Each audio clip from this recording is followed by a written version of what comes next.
Let's explore how karma is misunderstood. This evening's lesson is drawn from a good-hearted question found on Reddit. Are all the bad things that happen to you because of the bad karma of past lives? I salute the person asking this question. This is a very, very important question. If someone gets molested, is it because of bad karma of a past life? Or what about people who get nuked, or killed in a war, or killed by terminal disease, or blighted by blindness, or all the awful things that can happen to someone? Is it really all due to their past lives' bad karma? Let us approach this with broad brushstrokes and begin with the yin and yang of it all. Sturgeon's law reminds us that 90% of everything sucks, but not in the fun, tingly way.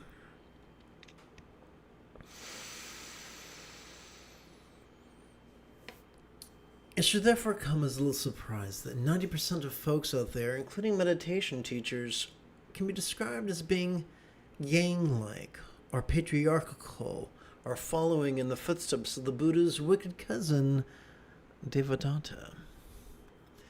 They could be rigid, fearful, superstitious, controlling, elitist, cryptic, competitive, and cruel, and this will affect how they view karma. On the other hand, there is a minority of human beings who are described as being yin, as being spiritually matriarchal, as traversing the footsteps of the Buddha. And this minority are enthusiastic to be flexible, loving, rational, laid back, egalitarian, lucid, cooperative, and kind.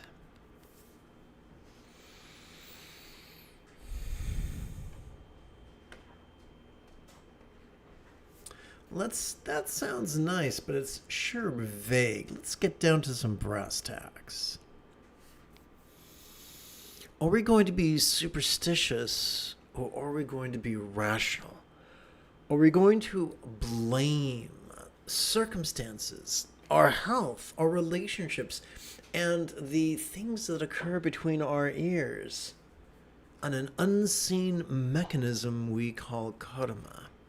Or are we going to look for real-world causes and factors that could mitigate those causes?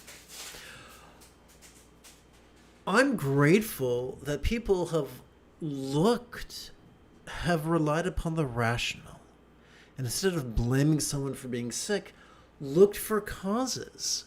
Were they caused by microbes? Were they caused by viruses? Were they caused by genetics? Were they caused by funguses? I'm so grateful that there's always been a minority of people who were rational.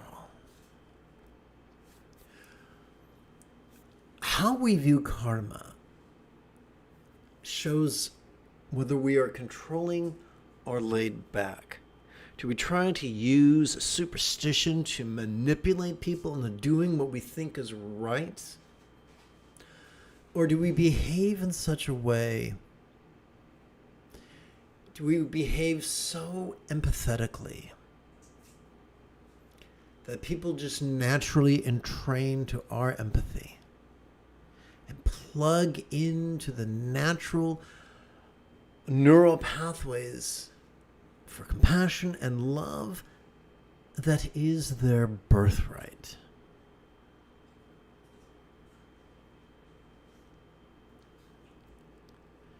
Are we defensive or are we vulnerable? Are we so insecure? And how are we so determined to be a master of the universe? Us, this teeny tiny small entity who is consumes less than 1% of the mass of this small, teeny tiny planet in the boondocks of a fairly typical galaxy in an enormous universe that might be one of many. And yet, do we still have the chutzpah to think, I am the master of my universe, and I must know with great certainty why everything happens at all times? Are we really that silly? Speaking of silly, my pals are here. Hello, Jay. Hello, Kevin. Hello, the spirit of Charlotte's Web. That is an excellent question, and I hope to address that momentarily. Thank you for asking it, and thank you for your support, Kevin. Okay, so are we so silly? Are we so megalomaniacal that we are uncomfortable saying, I don't know? The vulnerable are happy to say, I don't know. I don't know everything about everything all the time. Sometimes I know a little bit about some things, but not everything about everything. And karma is a wonderful tool if you're just so controlling that you want to have an answer for everyone. One time, many years ago, when my mother was in between boyfriends, she allowed a member of the Jehovah's Witnesses to glom onto her because my mother was just lonely and she was happy to be dominated by a yappy member of the Watchtower Society who had an answer for everything. Never once did that woman say, I don't know, or I'm not sure. It was a burden. It was such a burden to be with her. And it's regardless of gender, that type of certitude is just oppressive. And so for someone like that, the myth of karma is an excellent tool, unless you value spirituality and vulnerability and have the courage to say, I don't know. Those who are consumed with forever increasing their good fortune, increasing their safety, increasing their wealth, increasing their pleasure, increasing their praise, increasing their fame, are hungry for anything that might feed the flames of this unquenchable desire. And so they try to accumulate merit or good karma, hoping that somehow that will guarantee them even more of this stuff they find so delicious, all the while ignoring the fact that Prince Siddhartha, who would someday be known as the Buddha, was born into wealth and fame and power and beauty and good fortune and found it empty and meaningless and forsook it to become a poor, starving yogi.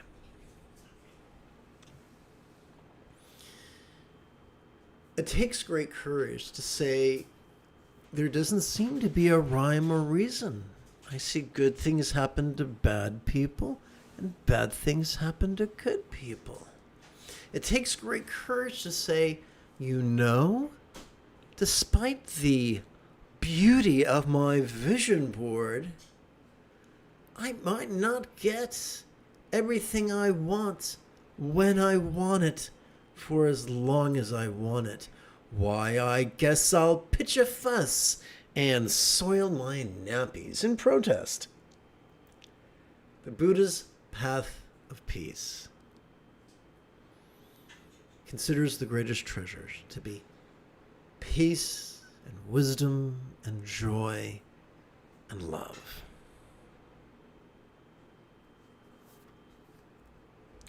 Cruelty or kindness. Regardless of the culture in which we are born, regardless of the religion in which we are raised, those who are prone to patriarchy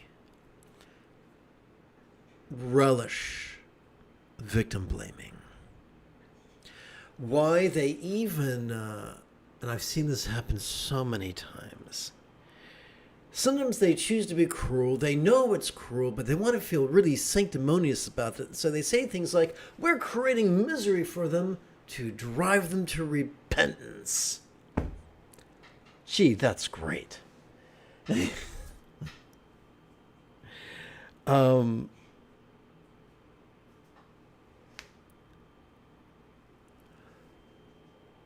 are so many people who are just have drunk the Kool-Aid of victim blaming. I'll never forget, I hope I never forget, the day two women enthusiastically shared with me the Hindu gospel that gave them license not to be empathetic. Oh no, you must not help people. You will be stealing their opportunity to work through their karma. Wow, what a sanctimonious way of ignoring that 50% of the Eightfold Path pertains to loving kindness. There's nothing loving or kind about saving someone who's drowning, about giving water to someone who's thirsty, about giving a PB&J to someone who's hungry. There's not really, what an interesting wisdom you have there. I feel like a cast member of Monty Python's Monty Python and the Holy Grail when King Arthur approached one of the knights after he was determining that a witch must weigh less than a duck.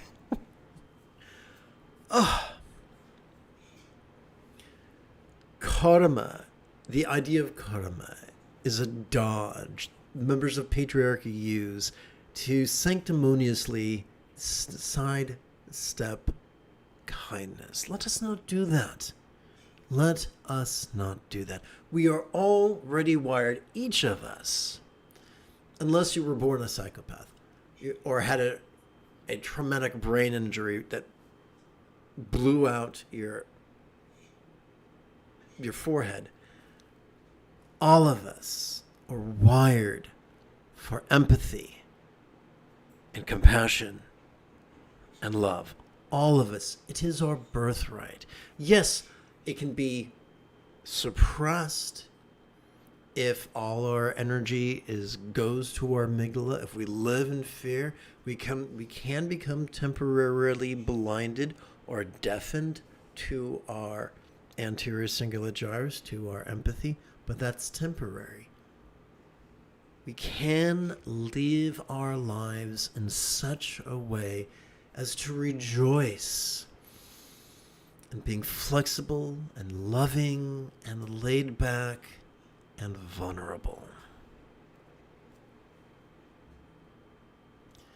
The greatest minds, the greatest physicists, the greatest neuroscientists concur that free will is a myth.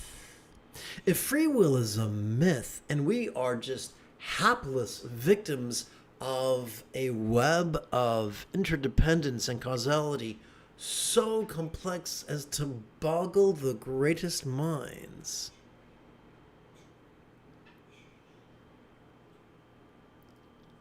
then punishment is unethical. Then turning a blind eye to the sufferings of another is unethical if there is no free will. Then we're all just unfortunate schmucks or lucky idiots. And the prideful, the arrogant, cannot abide the thought that they deserve every good thing that has ever happened to them, including the womb in which they gestated as a zygote.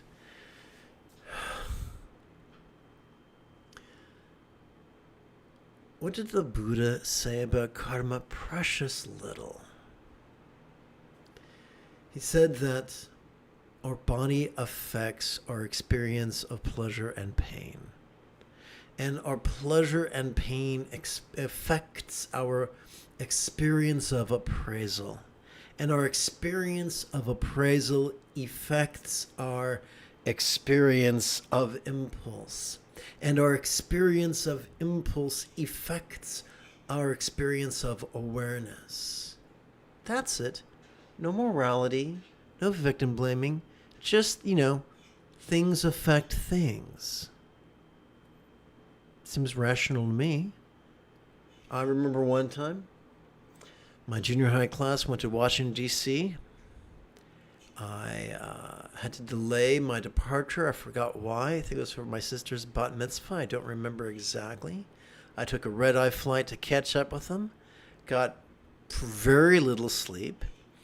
And by 3 o'clock that afternoon, when I was wandering around the Smithsonian Institute looking for my classmates, I started to feel really petulant.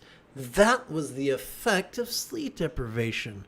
It wasn't because I was a bad person. It wasn't because some Zeus was trying to smite me. It was just simple medical causality.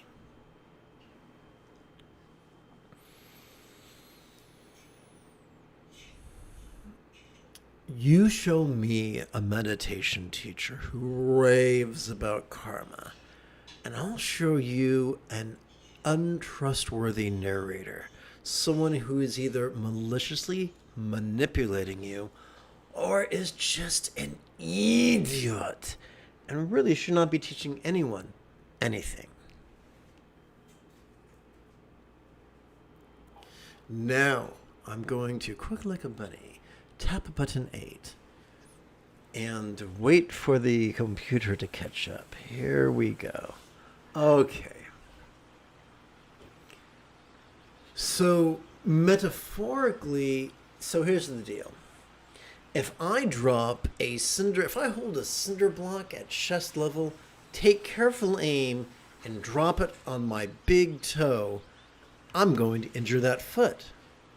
There's nothing spooky there. It's simple cause and effect.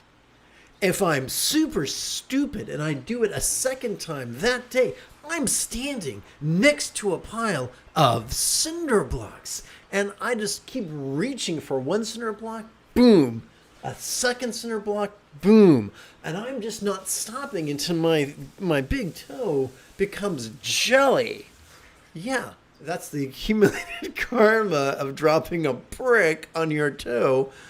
Yeah, spoiler alert, I wouldn't recommend it. So, for instance, thank you, Jay. So, for instance, we know in terms of causality, every time we access a neural pathway, it alters to make accessing that pathway in the future quicker and easier. The reverse is also true. The less we access that same pathway, the slower and more difficult it becomes to use that pathway, which is great. That's how we cultivate habits or shed habits, like a snake shedding its skin.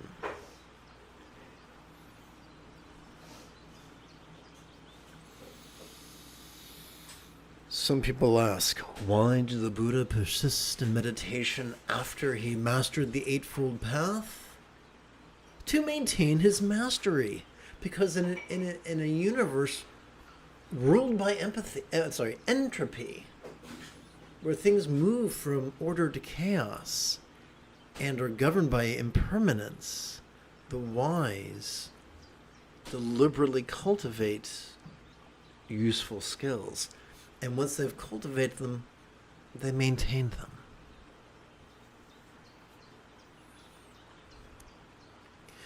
So, generational karma. Yes, but not spooky. So, it's not like if my great-granddad maliciously stepped on a cockroach, well, that cockroach's descendants slapped me about the head and shoulders. I wouldn't bank on it. But My great granddaddy lived to torment cockroaches, and he raised my granddaddy to love to torment cockroaches, and he raised my daddy to love to torment cockroaches, who raised me to love to torment cockroaches, then there's a high probability that I will have been conditioned to enthusiastically torment cockroaches. By the way, I do not endorse the torturing of cockroaches. I'm just trying to find an outrageous example. But that is a way that one generation can influence another generation, can influence another generation. Think of it this way. One of the things I often hear when it comes to veganism is this. Well, you know, my cancer is genetic, so it doesn't matter what I eat, I'm going to get cancer anyway. And a scientist I really respect uses this following phrase. Genetics load the pistol. Lifestyle choices pull the trigger. So we can have all the genes you can think of, all the pro-cancer genes you can shake a stick at. But if we have an impeccable lifestyle, that trigger is not going to be pulled. To the contrary, you can have impeccable genes, but do everything possible to promote getting cancer, and you probably will get cancer. Because dreams really do come true. Ting! So... Oh my goodness. So that was a reference to a conversation between Michael Jackson and Zac Efron, because I'm just narcissistic enough to assume that every human being has watched every show that I've ever seen. Anyway. Let's see here. What would you do if a tie... I'm having trouble reading this. Let's see here. I'm trying to control. Oh, I know what to do. Here we go. Okay. What would you do if a Thai Buddhist master sent you 2 monks and 2 nuns for you and your partner to do merit? How very manipulative. Here, house and feed and these people so that you can earn good karma. I shall appeal to your lust for good fortune and your fear of misfortune by foisting on you these 2 individuals. Now, is it great to help other people out? Yes, do it out of love. Don't do it out of greed for benefit. Don't do it out of fear of punishment. Don't do it because some oddly dressed mook tried to manipulate you. Oy vey. Don't do that. So, but you ask a good question, and I'd like to run with it like Charlie Brown with a brand new kite.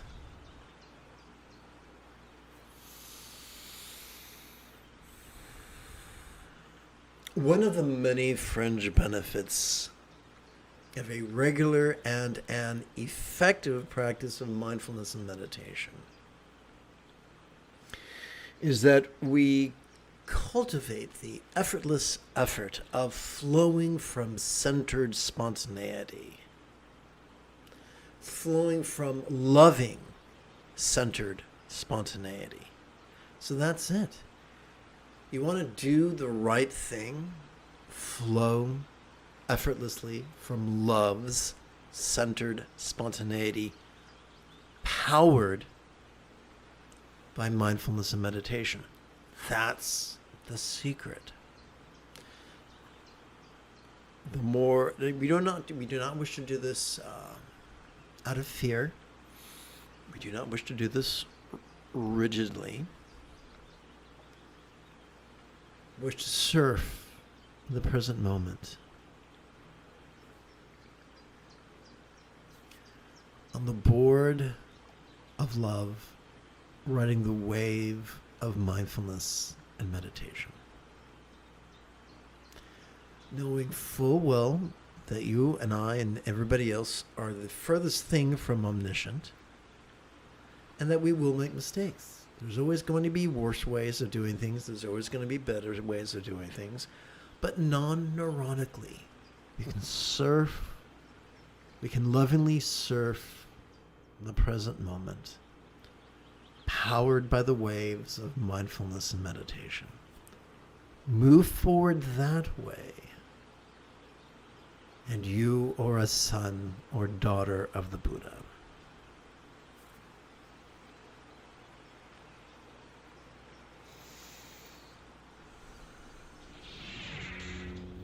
Whoops, wrong button. Okay, let's see here. And I think that answers what is the meaning of it all. There it is. I already told you. So, at this point, I'd like to meditate with you. I look forward to doing that after 30 seconds of housekeeping. This is Lama Jigme Gyatso of the Buddha Joy Meditation School. For more than 30 years, I spent about 8 hours a day, almost every day, studying, practicing, mastering, and reverse engineering the teachings and techniques of each sect of Judaism, Christianity, Hinduism, Taoism, and Buddhism, so that you would not have to. Welcome, my friends, to Meditate Like a Jedi, which is made possible due to the generosity of viewers and kitty cats just like you.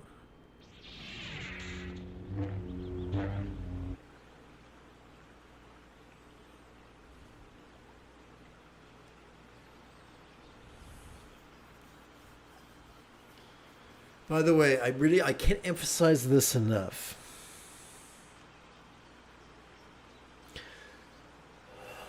Please beware of teachers who seek to manipulate you, all the while pretending they're doing you a great big smelly favor. It's okay for people to ask for favors, especially if they're humble and vulnerable, and say, hey, I'm asking you for a favor. It would help me a great deal if you did this. That's awesome.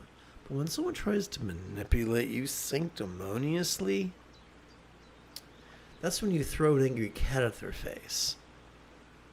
That's when you let Teddy or Rue go to work.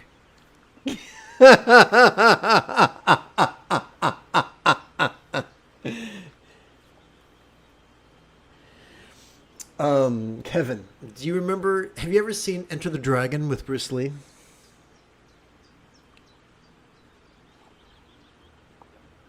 There was this line, you have insulted a Shaolin monastery. And then in my version of Enter the Dragon, he throws the cat at the person. Okay, let's do it to it, mon frères.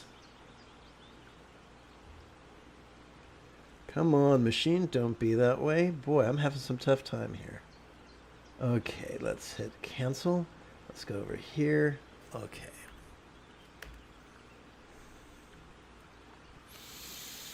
So, let us bring the 4 bases of mindfulness into wisdom's figurative practice of the rainbow body.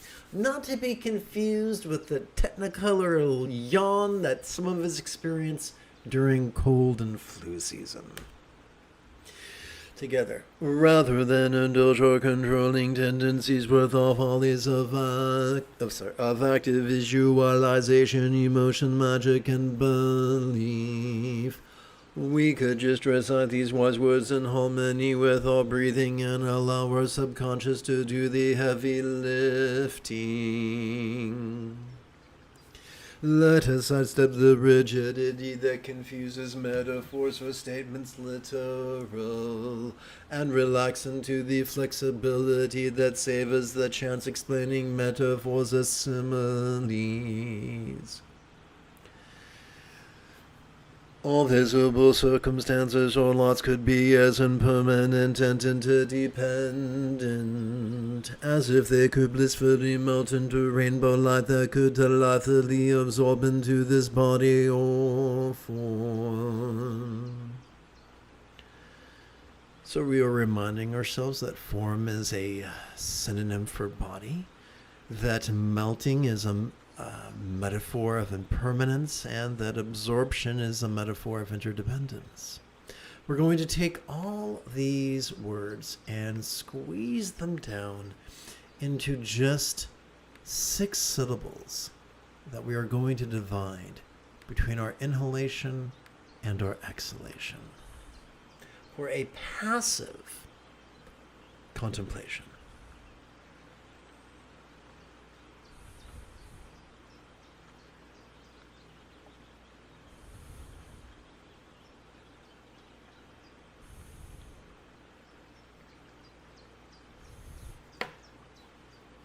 Together.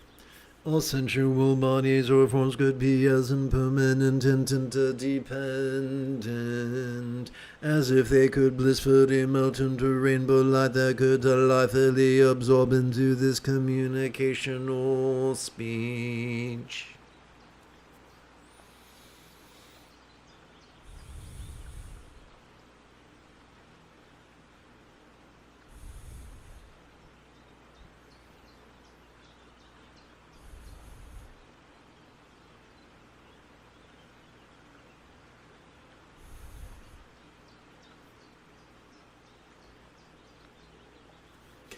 All resounding interpersonal speech could be as impermanent and interdependent as if it could blissfully melt into rainbow light that could delightfully absorb into this mind.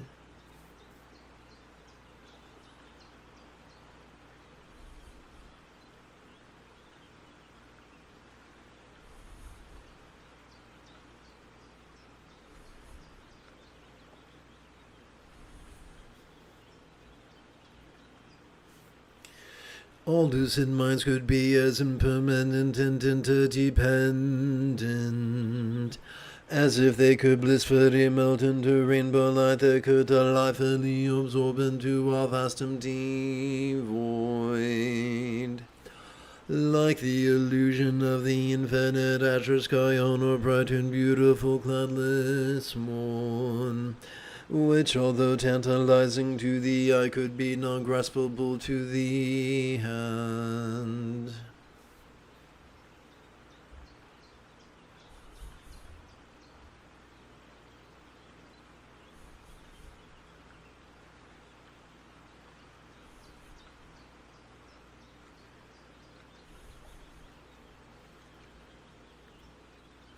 Now let us bring whatever we spontaneously notice into the path of awareness and release. As we breathe in, silently, mentally, and passively, we could recite the demonstrative pronoun this. As we watch the antics of our mind, as it perceives, emotes, intends, reasons, recalls, and imagines. As we exhale, we could silently, mentally, and passively recite the one-syllable verb ease as we relax into that exact same mind's non-graspable nature.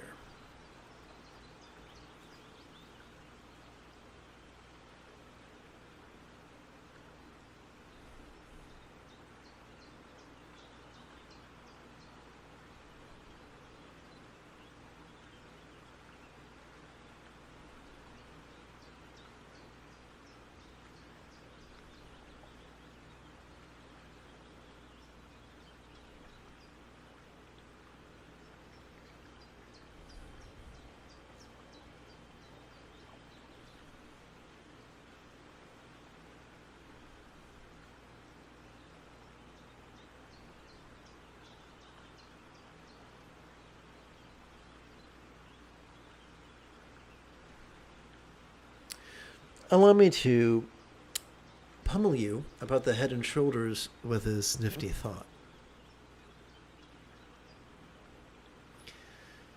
Let's talk about enthusiasm. Sometimes enthusiasm is an instrument of neurosis, fueled by rigidity, fear, and self-importance. Other times, enthusiasm is footloose and fancy-free, fueled by joy. Joy is our barometer. If we are not being joyful, then we need to tend to our needs. Do we need to rest? Do we need to cuddle with a kitty?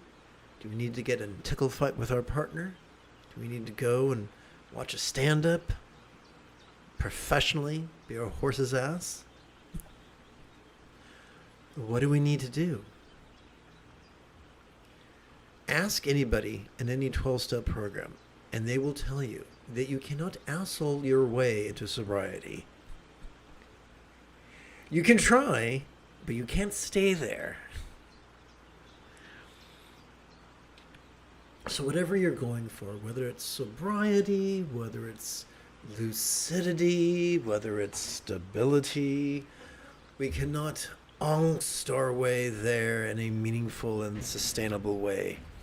But we can relax our way there. We can enjoy our way there.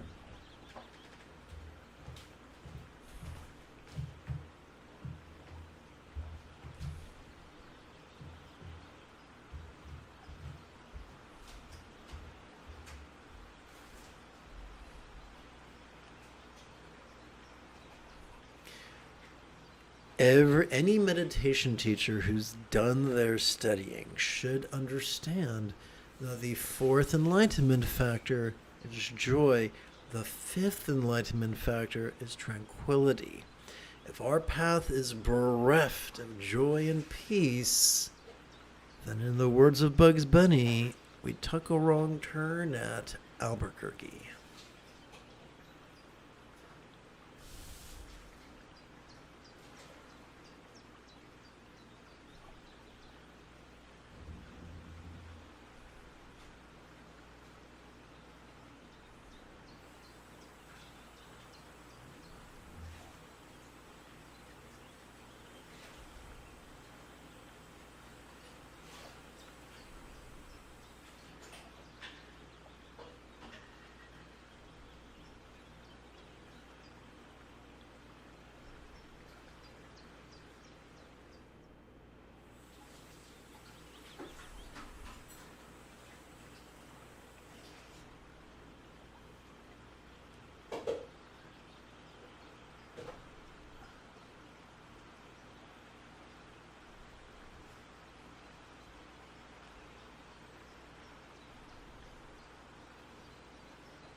I once lived at a monastery founded by a very famous monk. And in that monastery, I met 3 individuals who behaved as if they were monsters masquerading as humans. They were cruel and sadistic and malicious.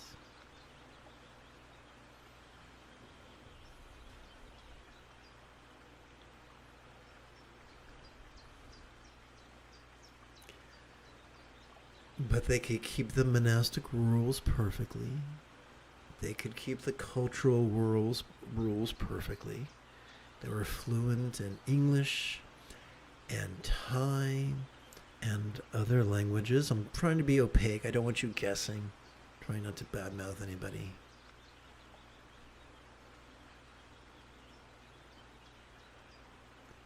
But they were monsters. They could quote their teacher, book, chapter, and verse.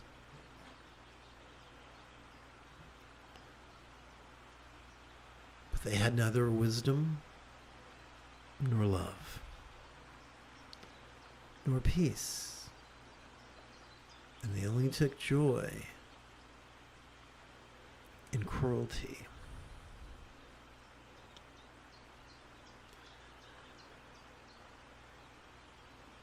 Way back in the 90s, Forrest Gump taught us that stupid is as stupid does. The same can be said for wisdom and love and spirituality. It's good to give people the benefit of the doubt. It's good to give people respect. And when people work hard to show you what they really are, it's important to respect what they just showed you. And sometimes they mean scream and run away, like like David Duchovny in the very famous episode of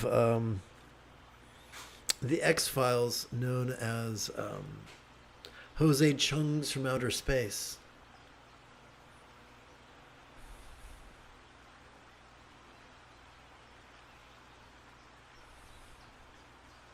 Kevin, let me know if you remember that episode.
One of my teachers was a Rabbi Cohen.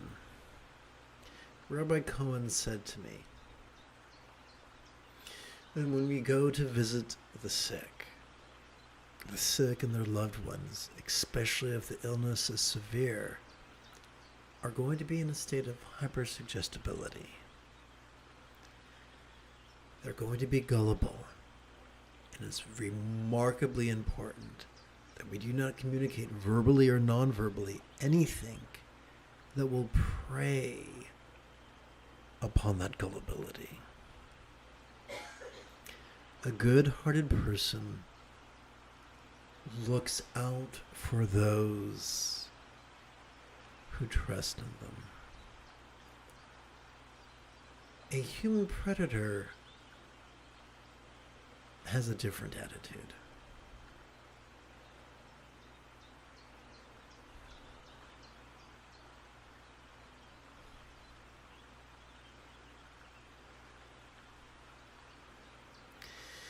Me and my pal, Reverend Allen, used to traverse the countryside doing energy work on people who were gravely ill. And one time we worked on this gal who was in the throes of AIDS, and she was losing the battle.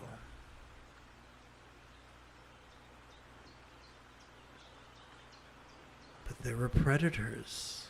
Some of those predators were family members, some of them were physicians, who once they received authorizations would do procedures, regardless of whether those procedures would increase her quality of life, prolong her life, or undermine what was left of her immune system. I felt a little like Don Quixote tilting after windmills, trying to protect her.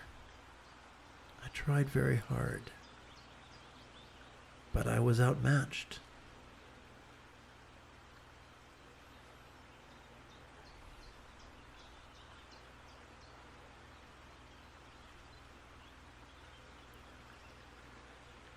I visited her in a county-run hospice.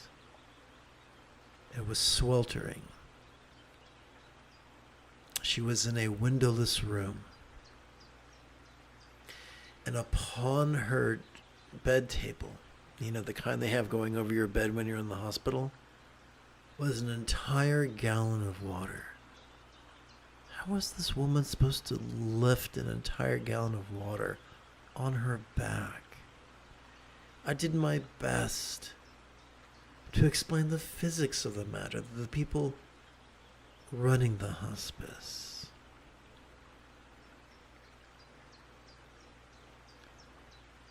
Years later, I would watch HBO's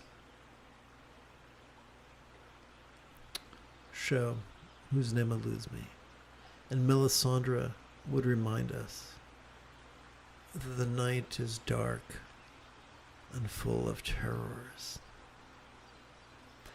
There are many human predators. Please do not grow weary in doing good, but understand that if we do good with a goal in mind, our spirit will be crushed like a cockroach under a cowboy boot.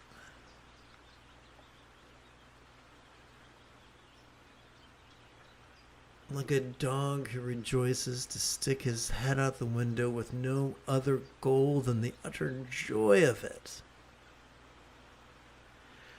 Let us rejoice in acting out of empathy, simply because we are surfing centered spontaneity, with no ulterior motive, no end goal in mind.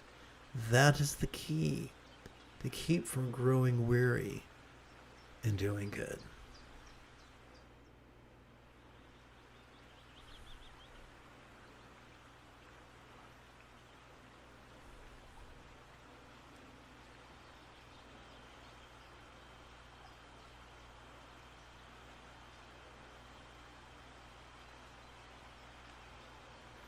Oh yeah, that was a creepy one. No, I was thinking about the one with Charles Nelson Riley, Kevin.